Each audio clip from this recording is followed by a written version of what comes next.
This is a Fox News alert. A major shakeup taking place at the White House. Steve Bannon is out as President Trump's chief strategist. Welcome to the special edition of Hannity. I'm Kimberly Guilfoyle in for Sean tonight. According to a new report, Steve Bannon is saying he is now ready to, quote, go to war against President Trump's opponents in Congress, in the media, and in corporate America. In Washington with the details on the White House reset is John Roberts. John? Kimberly, good evening to you. And we're just getting at this hour a little bit of a different timeline here than we had originally. Originally, it looked like John Kelly was doing a review of all of the positions at the White House, in particular Steve Bannon's, and that maybe Kelly was looking at him as not the sort of person that he wanted to have on the team. And that may still be true. But now we're learning from an actual White House official, and this is not sources from the outside, which were the initial source of this, hearing from a White House official that Steve Bannon, in fact, tendered his resignation to the president back on August the 7th. Now, again, it may be that there was discussions with John Kelly back then, as he was pretty much brand new as the chief of staff, that perhaps Steve Bannon wouldn't hang around, or that President Trump had indicated to Steve Bannon that he expected that he was going to leave at some point. Or it may be just that Steve Bannon thought that his time had come to an end and that it was time to leave. But that would seem to argue against the notion that Steve Bannon was fired by the president today, or fired by the chief of staff, if in fact he offered his resignation, as a White House source says, back on the 7th. But here's the official take from the White House. Quote, White House Chief of Staff John Kelly and Steve Bannon have mutually agreed today would be Steve's last day. We are grateful for his service and we wish him the best. It's no question that the president is going to lose a close ally ideologically, at the very least, with Steve Bannon's departure. But all indications are that when Bannon leaves the White House, he will continue to work on behalf of the president and may actually continue to work against, and maybe even more vigorously, against the establishment section of the Republican Party that he clearly was at odds with during his time inside the White House, Kimberly. All right, John Roberts, thank you for that update. And here now with more on Steve Bannon exiting the White House is Ed Henry. Ed? Kimberly, a dramatic day here at the White House, even though President Trump was at Camp David for a national security meeting and then back to New Jersey to his golf club on this working vacation. Steve Bannon out, as you suggested. General John Kelly, the new chief of staff, clearly trying again to bring some order around here. He put out a very terse statement saying that there was mutual agreement between Kelly and Bannon that it was time for him to go, and he wished him well in the future. And I can tell you that Bannon wasted absolutely no time going right back to the conservative news site Breitbart. In fact, just hours after he left the White House, he was chairing their nightly editorial meeting, we're told, right back in the driver's seat of that news organization. Now, there's a narrative taking hold in the mainstream media that somehow Bannon is going to be waging war against President Trump by using Breitbart to go after the president, but a source close to Bannon insisted to me today that that is not true and that Bannon is 100% behind the president. In fact, Bannon did an interview with Bloomberg News saying in part, quote, if there's any confusion out there, let me clear it up. I'm leaving the White House and going to war for Trump against his opponents on Capitol Hill, in the media, and in corporate America. And then later in an interview with the Weekly Standard, Bannon says, quote, the Trump presidency that we fought for and won is over. We still have a huge movement and we will make something of this Trump presidency, but that presidency is over. It'll be something else, and there'll be all kinds of fights, and there will be good days and bad days, but that presidency is over, at least suggesting that phase of the Trump presidency is over. What comes now, I can tell you in talking to senior Republicans today, not just here at the White House, but on Capitol Hill as well, they want to see an end to the palace intrigue, the speculation, and they want to see the president get back on his agenda, tax cuts and all of the rest. Here's Republican Congressman Lee Zeldin. If the president is making changes to the chemistry where people know each other's strengths and weaknesses, and they're getting the legislative agenda passed, and they're moving the economy forward and accomplishing the president's priorities, that's all good. And I'm a congressional Republican who supports our president, who wants him to be successful. Getting tax reform across the finish line, for example, over the course of these next couple months, it's a highest priority regardless of who's in the West Wing with the president. there are a lot of people here at the White House who want to see the president get back to that agenda: tax cuts, infrastructure, another bite of the apple perhaps in terms of repealing and replacing Obamacare. Bannon had fallen out of favor with the president in part because of that book he had participated with, cooperated with recently, suggesting that maybe Bannon had just as much as the president had to do with that big election victory last year over Hillary Clinton. The president at that now famous news conference at Trump Tower on Tuesday made it clear that he beat out all of the other Republicans candidates in the primary and was the leader of this movement that beat Clinton, and now wants to get back aggressively to that legislative agenda. Kimberly? All right, Ed Henry, thank you so much. And joining us now with reaction is former presidential candidate and former Arkansas Governor Mike Huckabee. Thank you so much for being with us tonight, Governor Huckabee. And really, kind of a little bit of a startling news here, because there has been a lot of tumultuous nature in terms of what's been going on with the administration. But many saying tonight that Steve Bannon's departure really amounts to a reset for the White House. Your thoughts? I'm not sure that it's a reset for the White House. This is a White House that has a very specific mission to secure America's borders, to change our trade laws, to lower taxes, to give religious liberty to Americans. That's the architectural plan. The fact that some carpenters come and go on the job site doesn't change the design of the construction. And I think everybody gets all excited about who comes, who goes. Look, it's the president's agenda, and everyone who works there, including my own daughter, work at the pleasure of the president. And if for any reason he doesn't have that pleasure, then those folks will simply move on. And it doesn't mean that the presidency of this president is in any way jeopardized.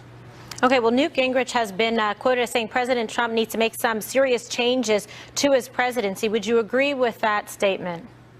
Well, I think General Kelly certainly is a great addition to bring some order in terms of access to the president, focus on the message. And let me be honest, I think that the president needs to focus on getting tax reform done, staying with his agenda of border security and the trade deals, and not let himself get taken away and caught up with responding to every media slight. Because the truth is, Kimberly, I don't care what he says. The media is never going to like him. They're never going to give him a fair shake. And he needs to just squirt some deep woods off all over himself and don't swat at the mosquitoes, because they're not going to get any better, ever. They're just not. Yeah, Governor, Stay with his agenda, focus upon it, and forget these guys. What about the timing of this? Because now there are some reports that Mr. Bannon resigned 2 weeks ago, and then, of course, we know what we've been covering a lot in the news is Charlottesville and the aftermath, and a lot of criticism of the president about the timing of when he spoke out on that. Do you think the two have any connection in terms of the departure of Mr. Bannon and the events that transpired in Charlottesville? You know, the honest answer for me is I don't know. Some inside baseball stuff. I don't know that it matters, though. The fact is, Steve Bannon is going to be gone. I think he'll still serve the president. But, Kimberly, let me bring up something I haven't heard anyone talk about in all this week of bad publicity for Donald Trump. You know, one group of people that have stuck with him? Absolutely. His faith council. The people who surround him from the evangelical community, who were very instrumental in his election, they have not wavered.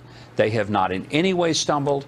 And I think that he should step back and take a look and realize that he has some real key supporters who are good and decent people who are sticking with him because they do believe that he represents for them a protection of religious liberty and also an agenda that helps to get America back on track. And that ought to be something that maybe the mainstream media could maybe pick up on. But then again, that would be delusional to think that they might actually get the story right. Well, you brought up a great point here, indeed. And they were a core constituency and a pivotal one for the president during his campaign and in securing the White House. And they have remained steadfast in their support and their faith in him. Governor Huckabee, thank you so much for joining us tonight. And here now with more reaction, former deputy campaign manager for Trump, David Bossie. Dave, thank you so much for being with us tonight. This is, probably a little bit of difficult news for you to hear. I know that you have a close relationship with Steve Bannon. Were you able to speak to him today and get your thoughts sort of on what's transpired? Well, Kimberly, thanks for having me. And yeah, I did speak to Steve a few times today. He's in great spirits. He is completely 100% committed to helping President Trump get his conservative populist agenda through Congress and to enact those promises that President Trump made on the campaign trail, those that Steve Bannon was keeping track of inside the White House, on a daily basis, and trying to stay true to those conservative principles.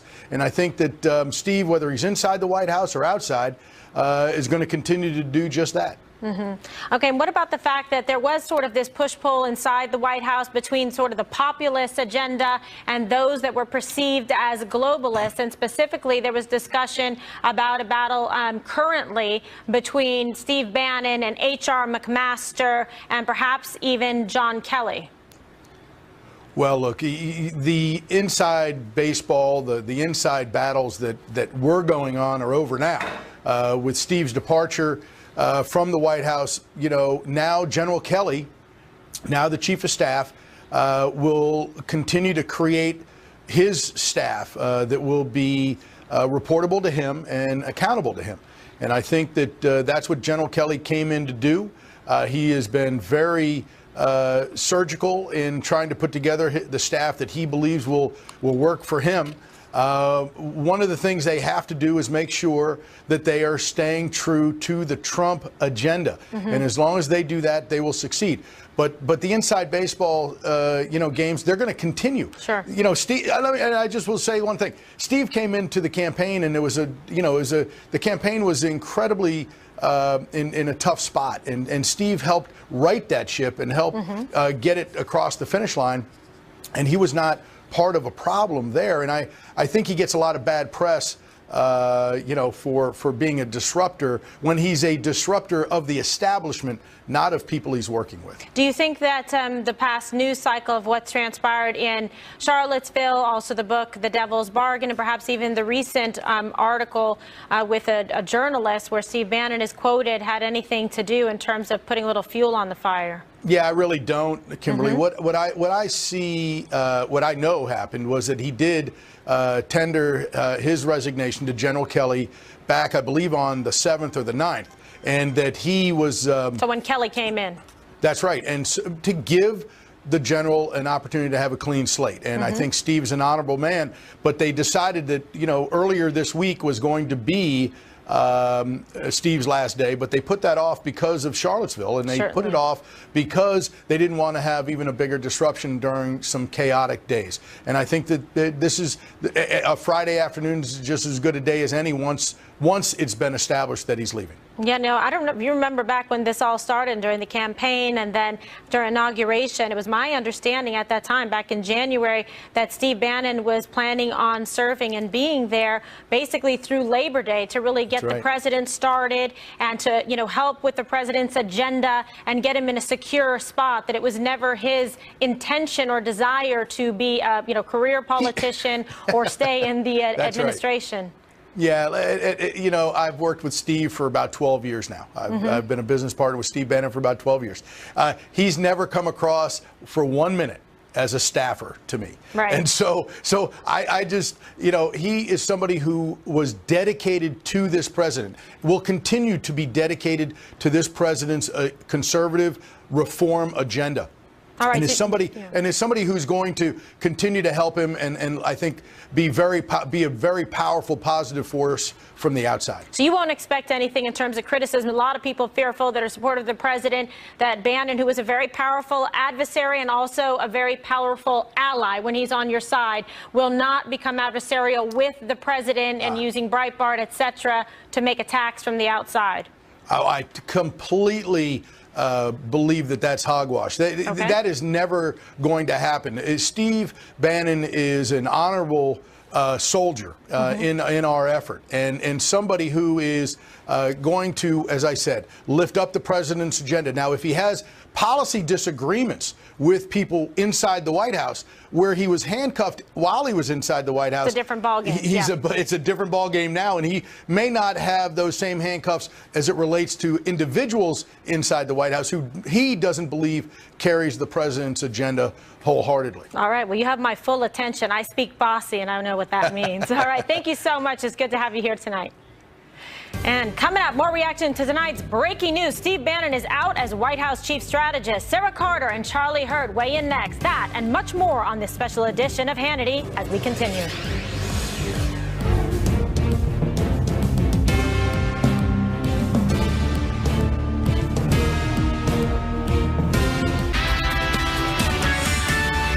Good evening and live from America's News Headquarters, I'm Jackie Ibanez in New York. The Trump administration is reviewing options for a strategy to fight the war in Afghanistan, but so far no decision has been made. Friday, President Donald Trump and his top national security aides met to discuss a broader security plan. This meeting is just the latest since President Trump took office. Back in July, top national security officials pushed for a modest increase in troops of about 3,000 to 5,000 additional soldiers. Meanwhile, a Los Angeles judge has denied the plea of Samantha Geimer to end the criminal case against Roman Polanski. The Oscar-winning director pleaded guilty to having unlawful sex with Geimer when she was 13 years old and then fled the country. Geimer wants the judge to either sentence Polanski in absence or dismiss the case and put an end to the 40-year-long saga. The judge ruled that Polanski must appear in court. I'm Jackie Ibanez. Now back to Hannity.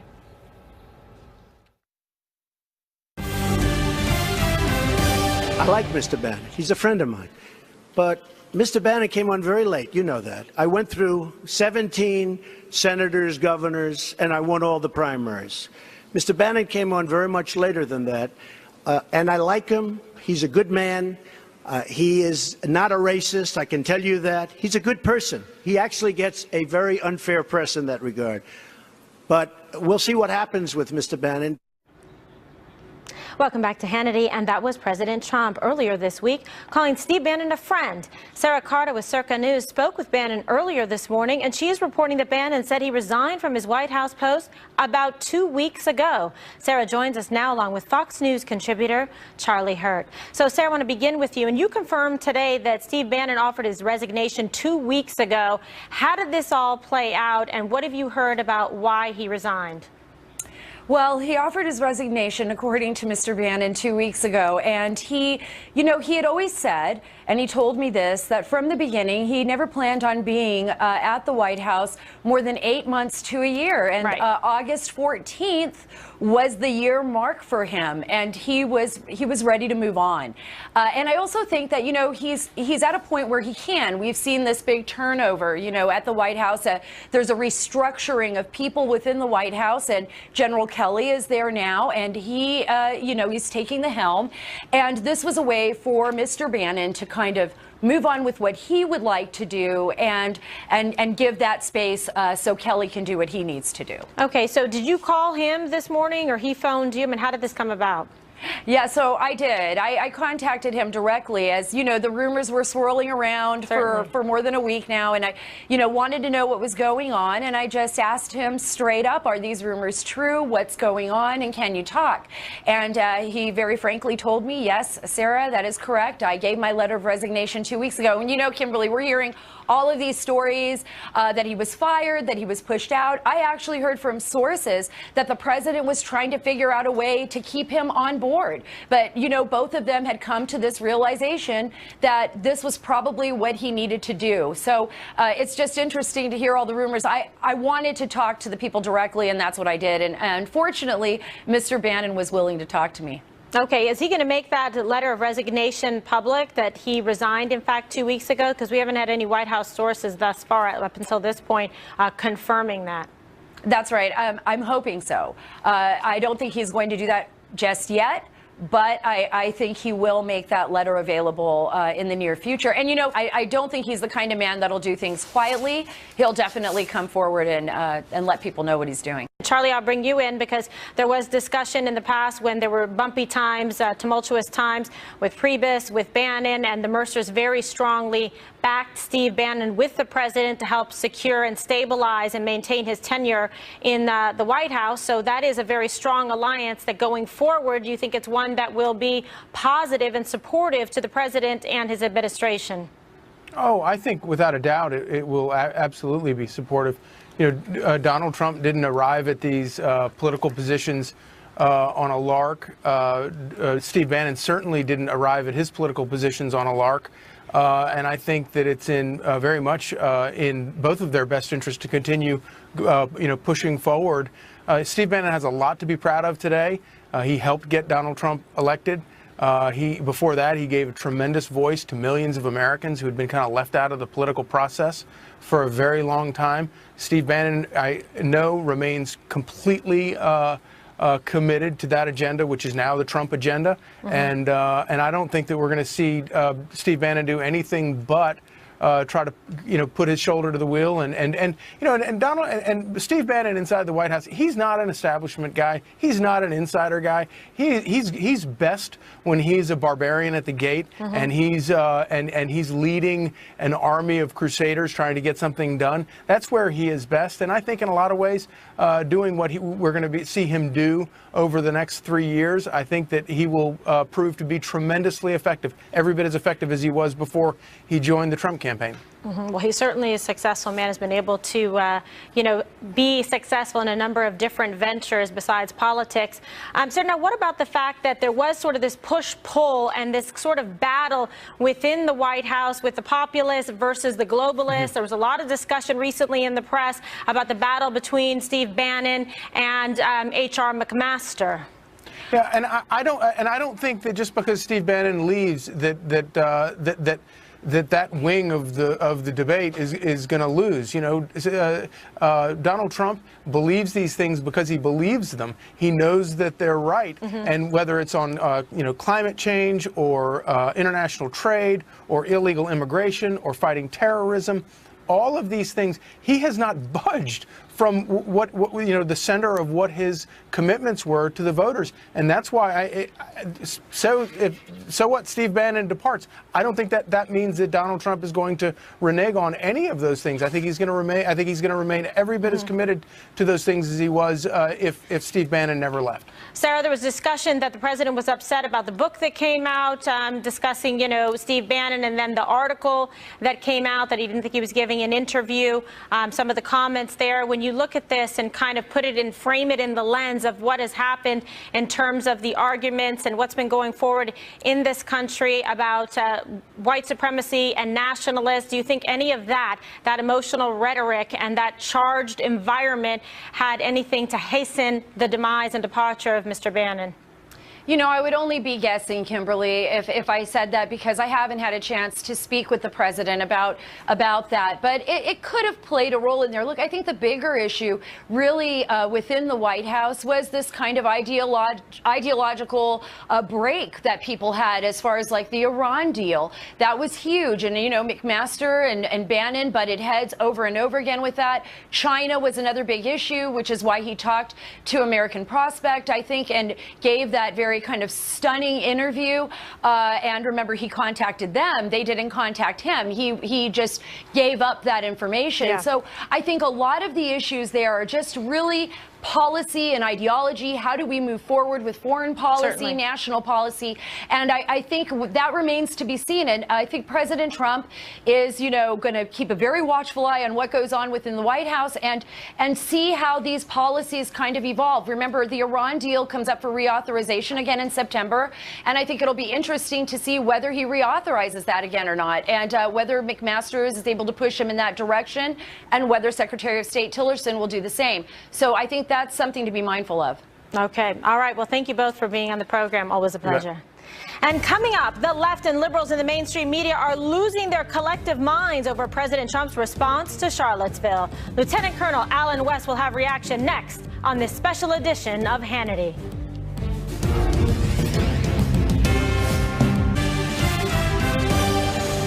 Welcome back to this special edition of Hannity. The left continues its crusade to take down President Trump. Former Vice President Al Gore is calling for President Trump to resign. And some members of the mainstream media are also trying to gin up outrage and are making things a lot worse. Here's just a few of the latest examples. Watch. I'm an optimist.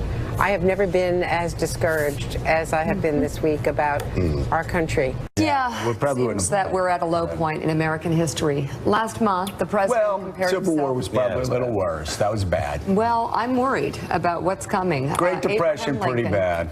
Pretty bad. That was probably worse. This is a pretty low point. We're going to start taking down every monument that pays tribute to racists. We should probably take down every building with the name Trump on it, you know?